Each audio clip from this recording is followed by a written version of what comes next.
Let's see how we can insert a new node at the beginning of a doubly linked list.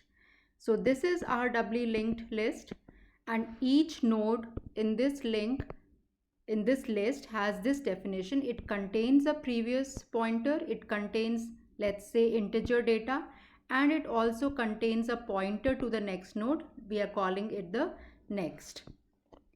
So if we want to insert a node at the beginning of a list, that means we have to put this node in front of all the other nodes. So currently N1 is the first node, but now we have to create a new node which will be inserted at the beginning of this linked list. If our new node has to be the first node, that means this previous pointer of the first node would be a null, because it is not going to point to any node which is prior to this. Also, the next of this new node has to point to N1 now. That means it should contain the value 100. Also, head pointer should now point to the new node. So these are the changes that will be required, and let us see how we will take care of these changes. So first of all, we are going to create a new node and collect its address in another node pointer temp. So we have defined a node pointer temp, and we create a new node by doing a malloc, dynamic memory allocation, typecasting it to a node pointer and collecting the address in temp. Suppose this new node was created at address 200. So 200 would be collected in this temp. That means temp is now pointing to this new node. We know that temp arrow previous, that means this part, the node pointer which is pointing to the previous node has to be assigned a value null, since this is going to be the first node. So we do this assignment of null to temp arrow previous. This temp arrow next, it should have the address of N1, which is currently the first node, because N1 is now going to become the second node. And where is this address available? This address is available in the head pointer. So we say temp arrow next over here, this should be equal to head. So 100 goes over here. Also, we will add the data value over here. So whatever data we want to add, we can add in the temp arrow data. Once we have created this new node, it is still not part of the linked list. So though it is pointing to node 1, because of this next pointer over here, it is not part of the linked list. It will be part of the linked list only when the head is updated and the previous of N1 is also updated. So first we are going to update the head arrow previous, which is this part of the node 1. This is head arrow previous, and we have to put the address of the new node. The address of the new node is available currently in temp. So we make it equal to temp, and finally we update the value of head to temp, which is holding the address of the new node. So this is how a new node is inserted at the beginning of a doubly linked list. Let's see how we can insert a new node at the end of a doubly linked list. So what are the changes that would be required? First of all, this new node, since this is going to be the last node, it will have a null over here. This part should point to the address of node 3, because this is the previous pointer, node pointer. Also, the next part, the node which is pointing to the next node, this should be pointing to the new node now. So these are the changes that are required. To reach to node 3, we will have to traverse the linked list, and for this we use another node pointer, PTR. So we have a struct node pointer temp and we have a node pointer PTR. PTR we are going to initialize initially to head to traverse this linked list. Also, we are going to create a new node by malloc collect its address in temp. So suppose this node was created at address 200. So 200 address would be collected in temp. Now what we have to do is put the data value over here. So we can put the data value. In the next part, we can also put null because this is going to be the last node of the linked list. And now we start traversing the linked list.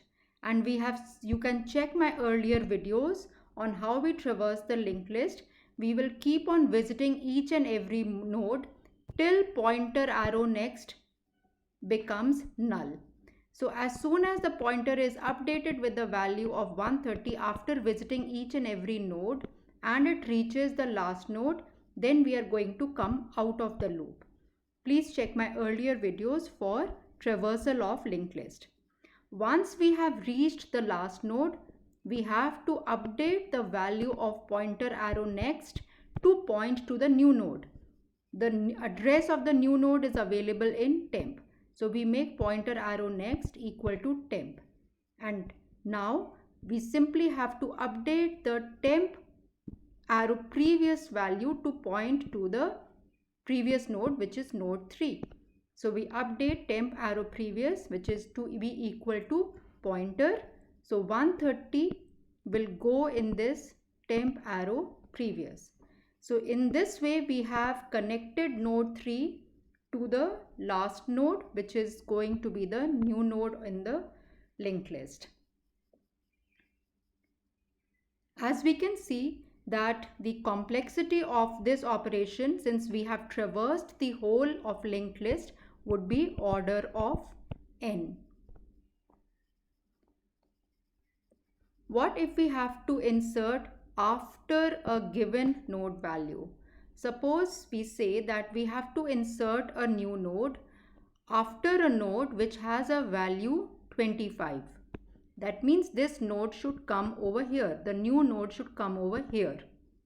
In that case, this value of node 2, the next value of node 2, the previous value of node 3 would be changed to point to the new node. So for this we have to first create a new node and traverse the linked list as well. For the new node, the previous pointer should point to N2 because N2 is going to be the previous node for the new node. So the new node is going to be here.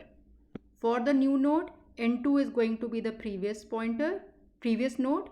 So 150 should come over here, which is the address of N2. And the next part of the new node should point to the next node, which is N3. That means the address of N3, which is 130, should come over here. So these are the changes that are required. So we have a struct node pointer temp and PTR. PTR we are going to initialize to head since we have to traverse the whole linked list. We will create a new node as discussed earlier in the earlier slides and collect the address in temp. So if this node was created at address 200, 200 would be collected over here. We will put the data value over here. So whatever data we want to put over here, we will put and traverse the linked list till pointer arrow data is not equal to val. So as soon as it comes to node 2, it will check pointer arrow data and it will find that it is equal to the value that we were looking for, and now this pointer will not be updated. So PTR will now start pointing to N2. Once we come out of the loop, temp arrow next, that means this temp arrow next should point to pointer arrow next, which is 130. So 130 will come over here, which is what we wanted. Temp arrow previous this part should point to the current value of PTR, which is 150, because that is containing the address of node 2. So temp arrow previous will be equal to PTR. Also, PTR arrow next arrow previous. So what is PTR arrow next? PTR arrow next is node 3. That means 130, node 3. So previous of node 3, that is 150. This should point to the new node. And where is the new node? The address is contained in temp. We can also assign a new variable. You can call it variable 1 or any variable which can be assigned a PTR arrow next value, and we can use that value, this variable also over here if it is more convenient. And finally, PTR arrow next, that means this value over here, PTR arrow next, should point to the new node and the address of which is contained in temp.